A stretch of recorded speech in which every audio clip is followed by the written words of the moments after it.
আলম কি খুশবুর বাবা মাকে খুশবুর সাথে দেখা করবার জন্য নিয়ে আসবে? আপনাদের কি মনে হচ্ছে? বিস্তারিত জানতে সম্পূর্ণ ভিডিওটি দেখতে থাকুন। আসসালামু আলাইকুম প্রিয় দর্শক, সবার কি অবস্থা? হাজির হয়ে গেলাম দীপ্ত টিভির নিবেদিত খুশবু নাটকের ১২১তম পর্বে কী সব ঘটতে চলছে তার অগ্রিম খবর নিয়ে। অলরাইট, এই পর্বটি আরও বেশি ইন্টারেস্টিং হতে চলছে, কারণ খুশবুকে দেখা যাবে তার অবস্থা খুবই মুমূর্ষ থাকবে এবং তার যখন সেন্স ফিরবে তখন শুধু বাবা মার কথা বলতে থাকবে, আর কিছুই বলতে থাকবে না। আর এই ব্যাপারটি দেখে আলমকে দেখা যাবে সে খুশবুর বাবা মার কাছে চলে যাবে, অর্থাৎ খুশবুর বাবা মাকে খুশবুর ব্যাপারটি খুলে বলবে যে তাদের মেয়ে খুশবুকে পাওয়া গেছে।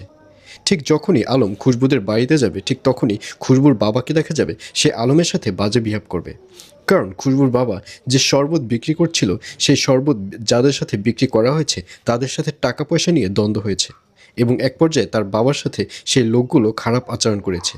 আর এই প্রতিশোধ নেবার জন্য খুশবুর বাবা এবার আলমের সাথে খারাপ আচরণ করবে। আর এইসব খারাপ আচরণ দেখবার পর আলমকে দেখা যাবে সে ব্যাপারগুলো আর খুশবুর বাবা মার কাছে শেয়ার করবে না, সে ওখান থেকে হেসে চলে আসবে। আর অন্যদিকে রিশাদকে দেখা যাবে সে খুশবুকে ভুলবার জন্য রিশাদের যে ফ্রেন্ড বাহির থেকে দেশে ফিরেছে সেই ফ্রেন্ডকে তাদের বাড়িতে নিয়ে রাখার সিদ্ধান্ত নেবে এবং এক পর্যায়ে রিশাদের মা রয়েছে, রিশাদের মাকেও দেখা যাবে সে সাদরেই রিশাদের সেই ফ্রেন্ডকে মেনে নেবে। আর এছাড়াও থাকবে আর আশ্চর্য সকল ঘটনা। সুতরাং সবাইকে খুশবু নাটকের ১২১তম পর্ব দেখার আমন্ত্রণ রইল।